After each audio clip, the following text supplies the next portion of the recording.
robe blanche, la belle robe blanche pour les nuits blanches d'Aurélia Bloch.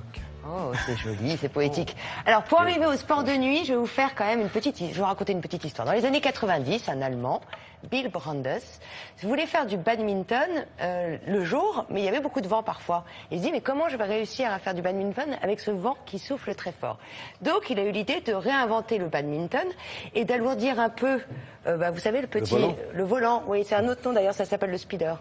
Oui, mais ici, le volant, ça passe. Et donc, il a inventé le concept dans les années 90 de speedminton. Continue à faire du badminton quand il y a du vent fort la journée. Et puis après, il s'est dit, dans les années 2000, maintenant, j'ai envie de faire du badminton quand il y a du vent et quand il fait nuit. Et lui, la nuit, c'est the night. The night. Mais il a eu la bonne idée, c'est de mettre des petits stickers phosphorescents sur les speeders, les petits volets, sur les raquettes. Et puis il a dit, pourquoi on va y arriver, allez-y. Voilà, le visage de maquillage phosphorescent pour pouvoir en faire la nuit. Et ça s'appelle le blackminton. Et là, deux petits Français, ils avaient à l'époque, dans les années 2000, 19 ans, ils se sont dit, mais pourquoi on ne ferait pas ça avec tous les sports?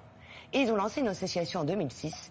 Et désormais, vous pouvez faire tous les sports la nuit grâce à leur association.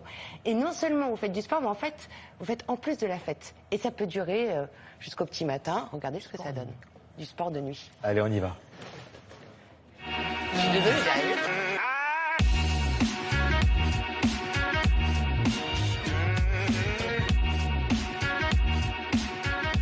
Le principe de cette soirée, c'est de mélanger deux univers. On va mélanger l'univers du sport, le volley en l'occurrence, et l'univers de la fête. Donc on va plonger le gymnase dans le noir, on va mettre de l'éclairage lumière noire et on va jouer au volley en fluo.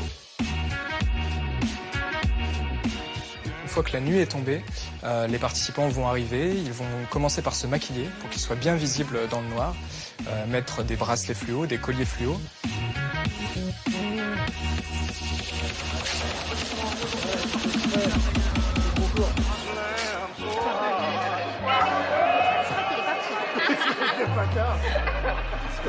Ça marche. Ouais. Toutes les équipes vont se rencontrer et ils vont pouvoir faire du sport dans le noir. On ne connaît pas tous, mais c'est l'occasion de jouer tous ensemble et de se mélanger. Vraiment, on est tous au même niveau, voilà, tout le monde joue le jeu et c'est sympa.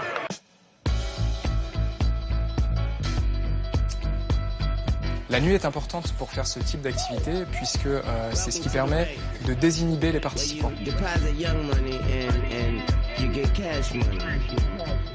Nous, on a l'habitude déjà depuis des années de jouer au volley en plein jour, que ce soit dans les salles ou à l'extérieur. Et là, le jouer la nuit, c'est vraiment incroyable. On fait du sport en s'amusant doublement, on va dire. Oh, oh, oh. Sur le terrain numéro 2, les Chocobos contre la Flash Power. Et même quand il y a un petit peu de compétition, ils ont moins peur de se défouler et de, à la limite de prendre des risques. Ils ont moins peur du regard des autres. Oh, bah en général, on marque jamais beaucoup de points. De nuit comme de jour, malheureusement. De nuit, parce que justement, fluo, on les impressionne. Voilà, il y a une ambiance sympathique et on voit juste les personnages bouger avec leur maquillage. Ça n'a rien à voir, en fait, c'est un volley fun, entre guillemets. C'est la nuit, c'est toute la nuit. Oh, qu'est-ce qu'elle me fait? Ben non, mais elle se venge. Non, mais c'est mieux quand...